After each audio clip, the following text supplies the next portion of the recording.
اعوذ باللہ من الشیطان الرجیم بسم اللہ الرحمن الرحیم الحمد للہ رب العالمین والصلاة والسلام علی اشرف الانبیاء والمرسلین وآلہ الطیبین الطاہرین المعصومین لا سیما علی علی بن ابی طالب علیہ الصلاة والسلام ولعنۃ اللہ علی اعدائہم اجمعین اما بعد فقد قال اللہ تعالی وتبارک فی القرآن الکریم بسم اللہ الرحمن الرحیم انما ولیکم اللہ ورسولہ والذین آمنوا الذین یقیمون الصلاۃ ویؤتون الزکاۃ وہم راکعون۔ صدق اللہ العلی العظیم۔ صلوات پڑھنے بر محمد و آل محمد۔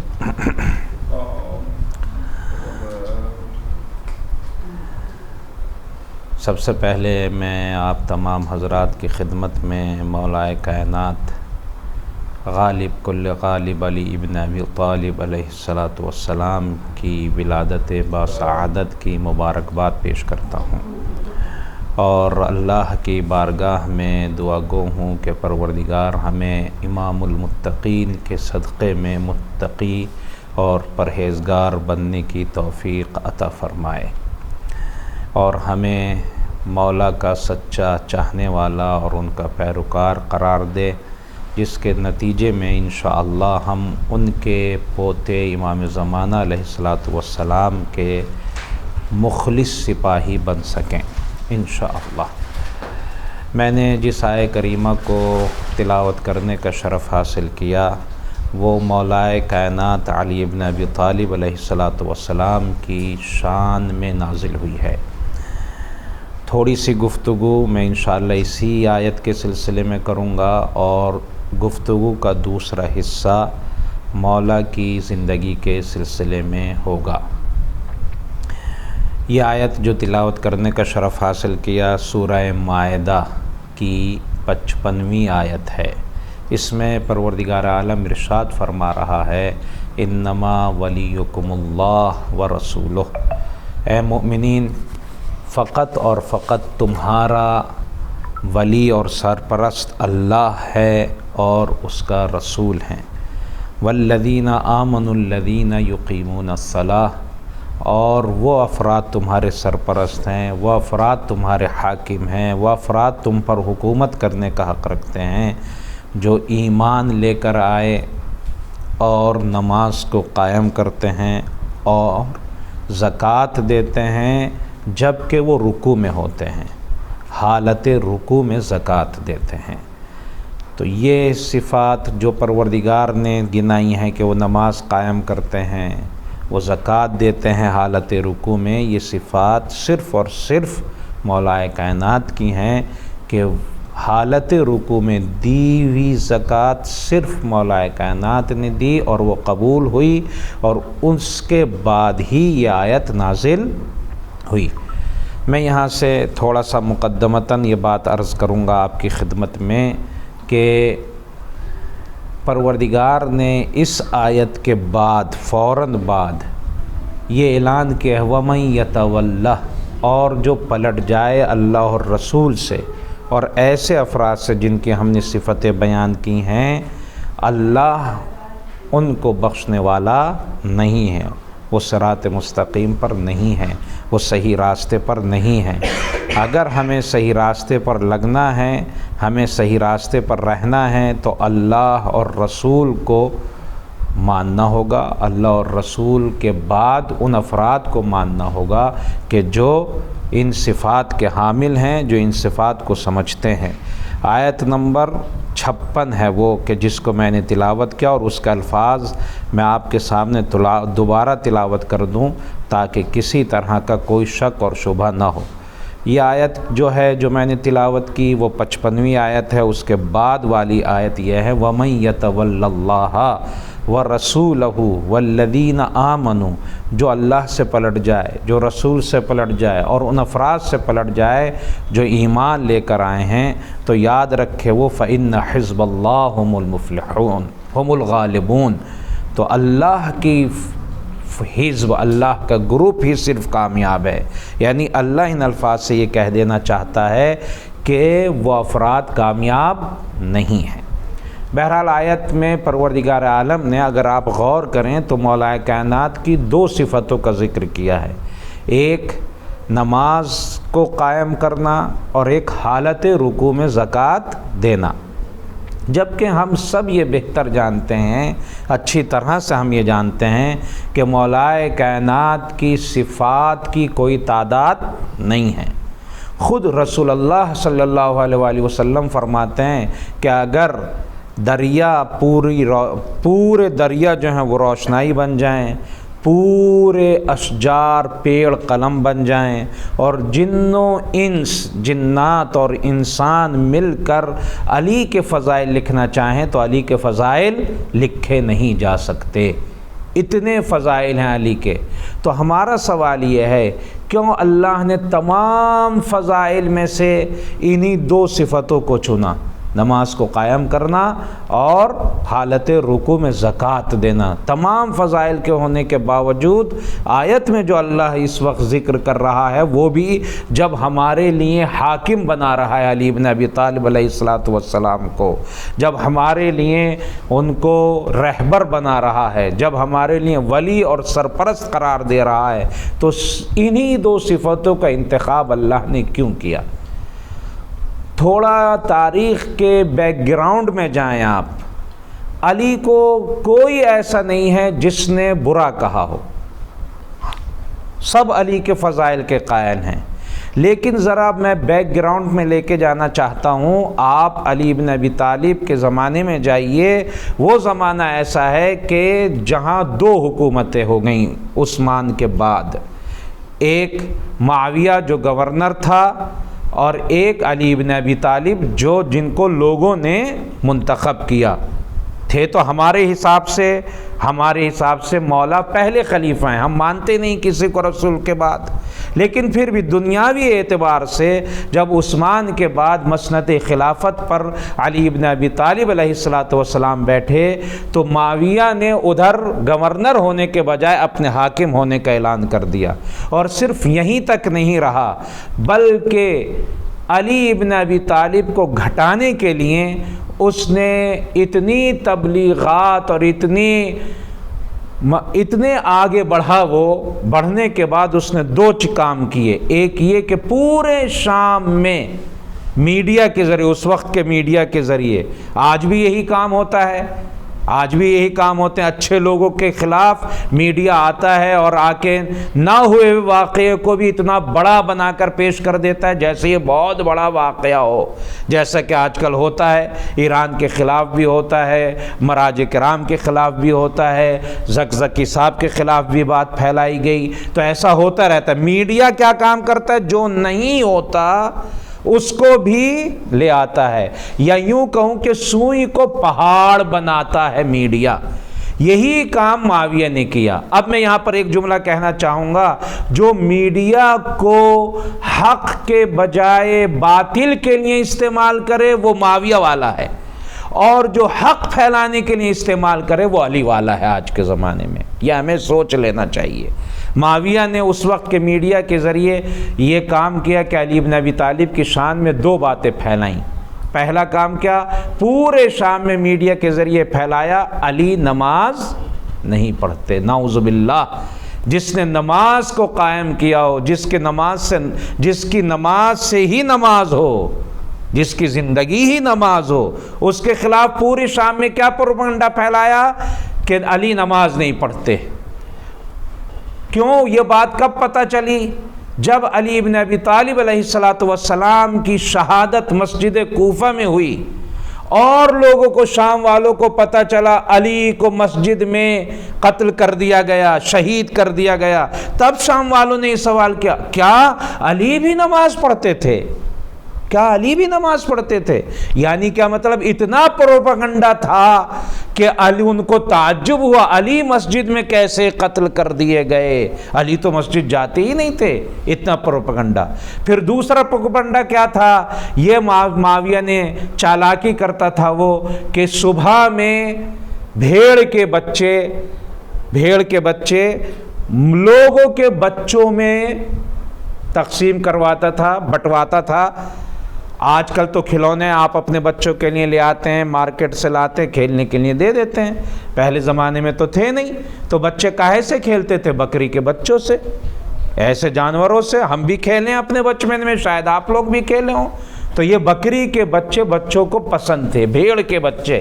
وہاں وہ صبح بٹواتا تھا بچوں کے درمیان، اور شام کو رات کو اٹھوا لیتا تھا اپنے آدمیوں کے ذریعے، ان بچوں کو اٹھوا لیا کرتا تھا اور اعلان کرتا تھا کہ معاویہ نے بٹوایا، علی نے اٹھوایا، معاویہ نے بٹوایا، علی نے اٹھوایا، تاکہ بچوں کے دل میں علی کی نفرت آ جائے کہ علی کیسے آدمی ہیں کہ جو ہم کو گفٹ ملتا ہے وہ چھین کر لے جاتے ہیں۔ نعوذ باللہ، نعوذ باللہ۔ جس نے اپنی زندگی میں کچھ نہیں رکھا اس کے خلاف یہ کام ہو رہا ہے، ایسا پروپگنڈا ہوا۔ اب آپ اس آیت کو دیکھیں، اللہ نے پہلے سے ہی انتظام کر دیا تھا، اے معاویہ تو اپنی چالاکی چلتا رہ، میں وہ رسول سے لے کر قیامت تک کے لیے علی کی وہ صفتیں رکھوں گا کہ کائنات تو منکر ہو سکتی ہے لیکن قرآن کا انکار نہیں کیا جا سکتا۔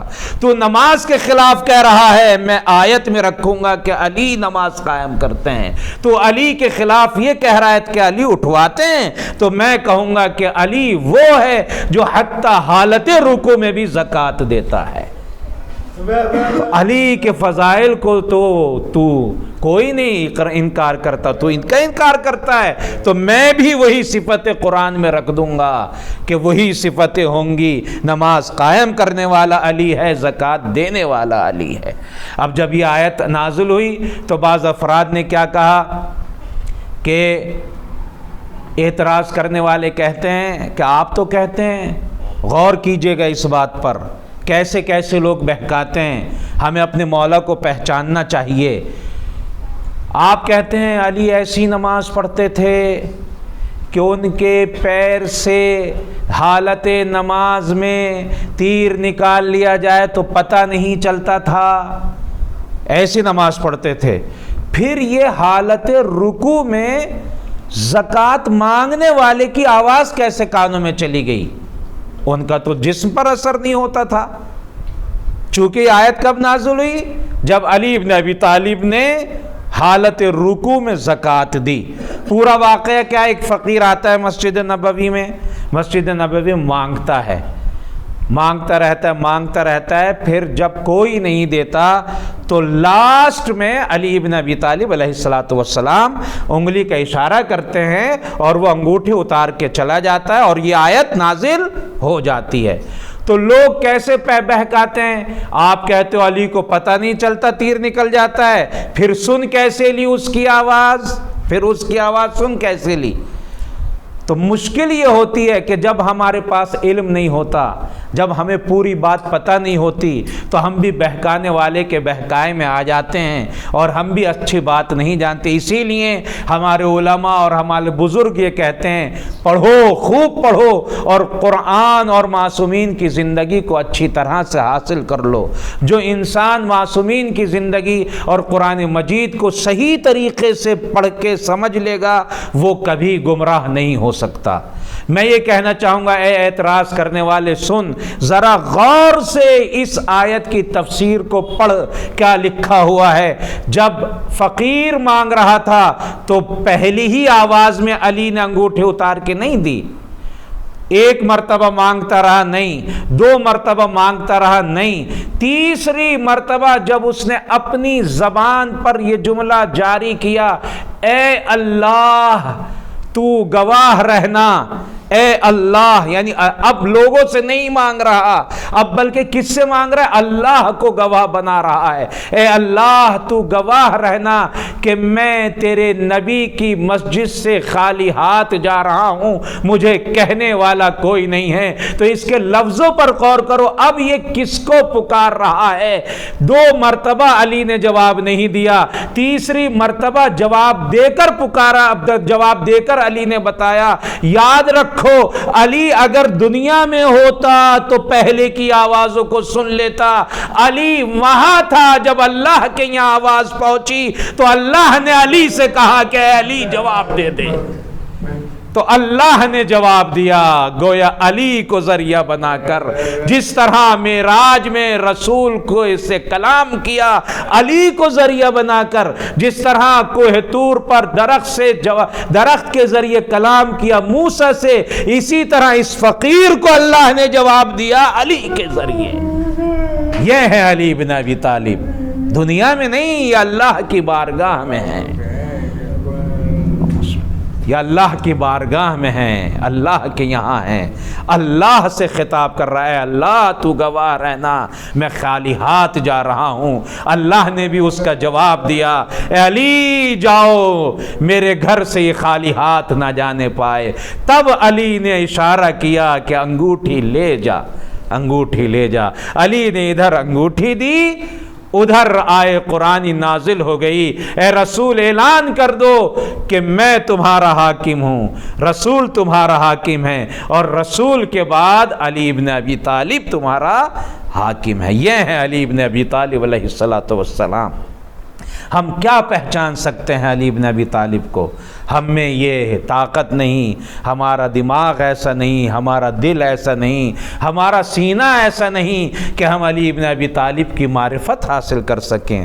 ہم صرف ان کے بتائے ہوئے راستے پر چل سکتے ہیں۔ میں اسی آیت سے ایک درس لینا چاہتا ہوں، یاد رکھو پروپیگنڈا کرنے والوں کے بہکائے میں مت آنا، انہیں اپنا کام کرنے دو۔ معاویہ نے پروپیگنڈا کیا تھا نا، کرنے دو انہیں اپنا کام، تم اپنا کام کرتے جاؤ۔ علی بن ابی طالب کی طرح لوگ تمہارے خلاف پروپیگنڈا کریں گے، جب تم جواب نہیں دو گے تو اللہ خود جواب دے گا، اور جس کا جواب اللہ دے پھر اس کا مقابلہ کوئی نہیں کر سکتا۔ لہٰذا اچھے راستے پر چلتے رہو، لوگوں کے پروپیگنڈا کرنے کی فکر مت کرنا کہ کون پروپیگنڈا کر رہا ہے مجھ سے جواب نے، نہیں، اپنا راستہ چلتے رہو۔ نبی نے بھی یہی دکھایا، نبی راستہ چلتے رہے، کوڑا ڈالنے والا ڈالتا رہے۔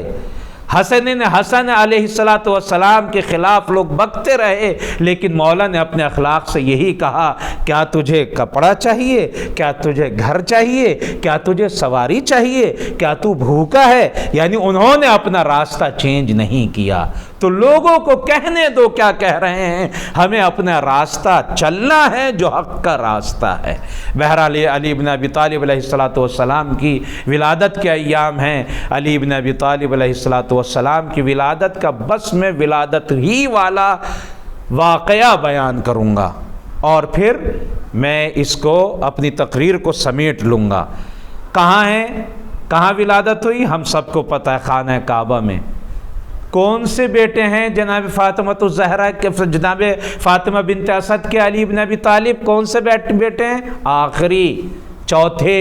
3 بیٹے پہلے ہو چکے اور 3 بیٹے ہو، چوتھی ولادت ہے فاطمہ بنت اسد کے یہاں۔ یہ چلیں کوئی نئی خاتون ہوتی تو مان لیتے کہ ان کو پتہ نہیں کیسے ولادت ہوتی ہے، کہاں ہوتی ہے، کیسے بیٹھنا چاہیے، گھر میں رہنا چاہیے، لیکن 3 ولادتیں پہلے ہو چکی، چوتھی ولادت ہو رہی ہے۔ اس کا مطلب یہ ہے کہ کوئی نہ کوئی ہے جو فاطمہ سے کہہ رہا ہے، اے فاطمہ بنت اسد، گھر میں نہیں اب میرے گھر میں آؤ۔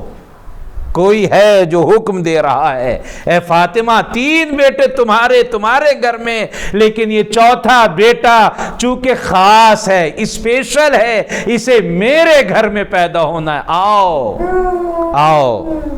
فاطمہ بنت اسد چلتی ہوئی گئیں، جانے کے بعد سنت ابراہیمی پر عمل کرتے ہوئے خانہ کعبہ کا طواف کیا۔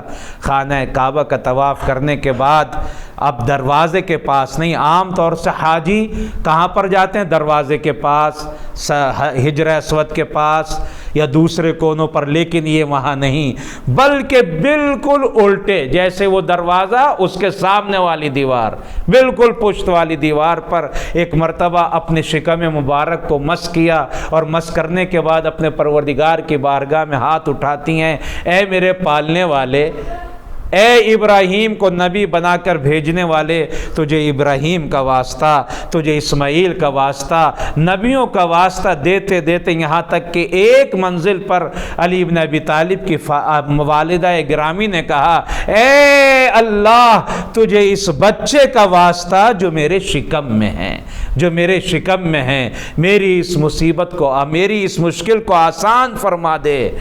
جیسے ہی بچے کا حوالہ دیا، سب کے مشکل کشا نے اپنی ماں کی مشکل کو بھی آسان کر دیا۔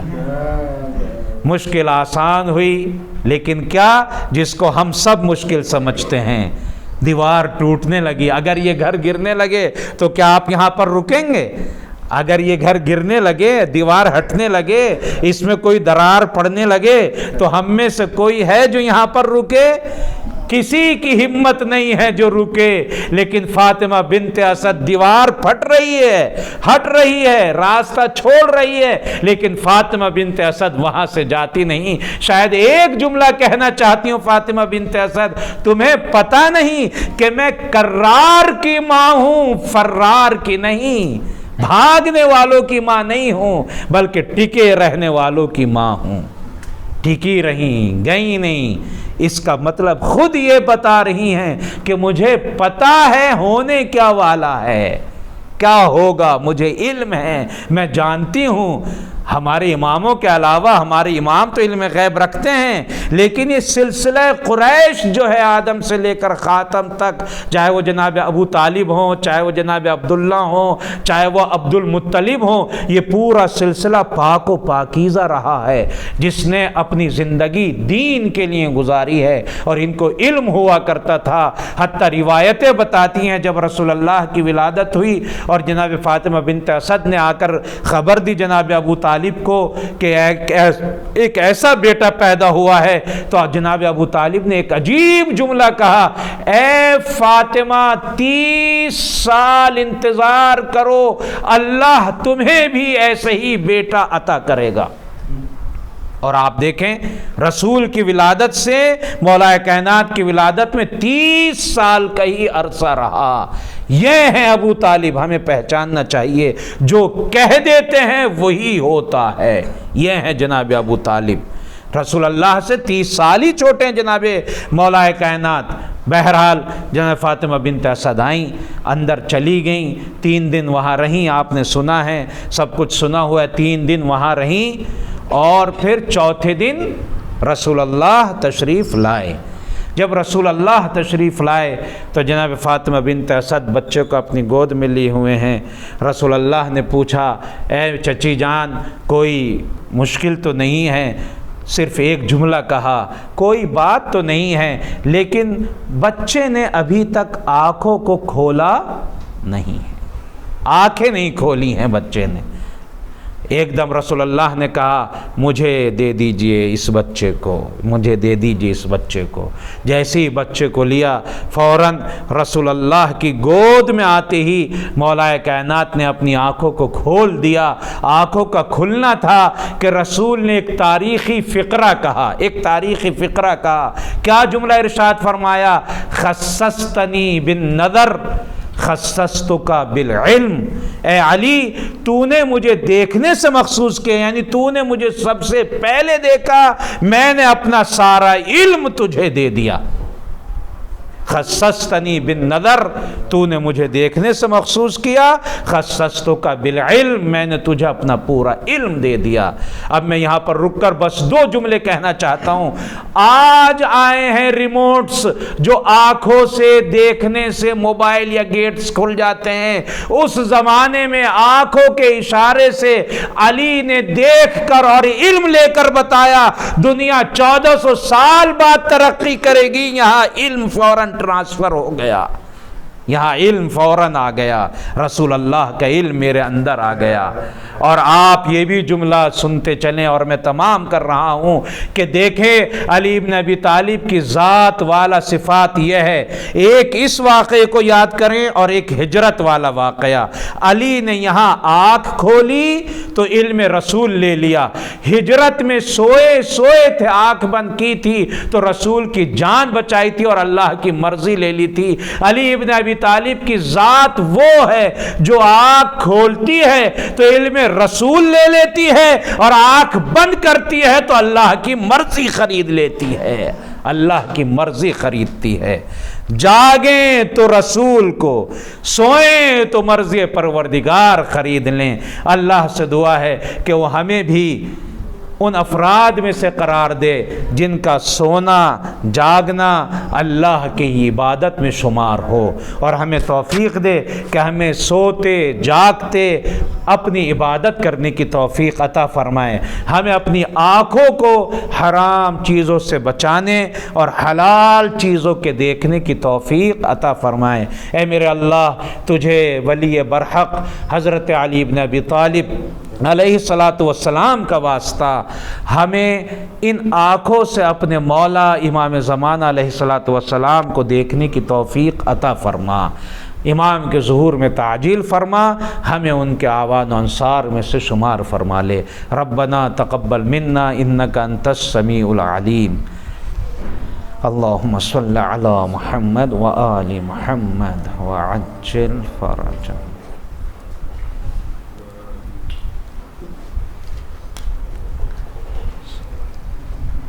بہت بہت مبارک ہو انشاءاللہ۔